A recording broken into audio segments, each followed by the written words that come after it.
السلام علیکم ورحمۃ اللہ وبرکاتہ۔ آپ دیکھ رہے ہیں روحانی علم نقشبند چینل۔ جیسے کہ عموماً تو یہی ہوتا ہے کہ جو شخص انگریزی ماہ کی 20 تاریخ کو پیدا ہوتا ہے تو پھر اس کا ستارہ وغیرہ دیکھا جاتا ہے۔ اس میں پھر اس کو برج دیکھنا یا ستارہ دیکھنا یہ آسان ہے، لیکن اگر بالاتفاق کسی کو معلوم نہ ہو کہ وہ کس دن پیدا ہوا ہے تو پھر وہ کیا کرے؟ تو اس کا حل کیا ہے؟ پھر اسے چاہیے کہ اپنے نام اور اپنی والدہ یعنی ماں کے نام کے اعداد کو جمع کر کے اب اس کو 7 پہ تقسیم کر دینا ہے۔ 7 کو تقسیم کرنے کے بعد اگر باقی 1 رہے تو اس کا ستارہ جو ہے وہ ستارہ قمر ہے، اور 7 پر تقسیم کرنے کے بعد اگر باقی 2 رہیں تو اس کا ستارہ عطارد ہے، ٹھیک ہے، اور اس کا تعلق بدھ کے دن کے ساتھ ہے اور قمر کا تعلق پیر کے دن کے ساتھ ہے۔ اگر تقسیم کے بعد 3 باقی رہیں تو اس کا ستارہ زہرہ ہوگا اور یہ جمعہ کے دن سے تعلق رکھتا ہے۔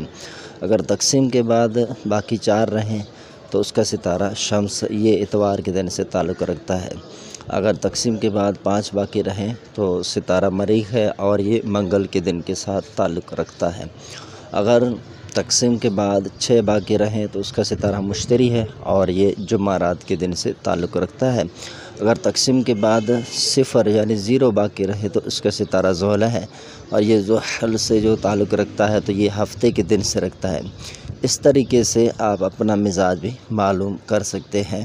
مزاج معلوم کرنے کے لیے اپنے اور ماں کے نام یعنی والدہ کے نام کو اعداد نکال کر اس کو 4 پر تقسیم کریں گے۔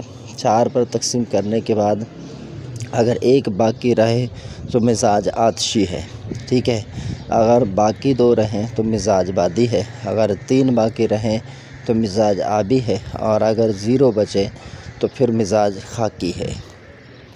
اس طرح ہر شخص بہت ہی سہولت کے ساتھ اپنا ستارہ اور اپنے مزاج کا عنصر معلوم کر سکتا ہے، اور ان دونوں باتوں کا معلوم کر لینا ہر اس شخص کے لیے ضروری ہے جو میدان عملیات میں باقاعدہ قدم رکھنے کا ارادہ رکھتا ہے۔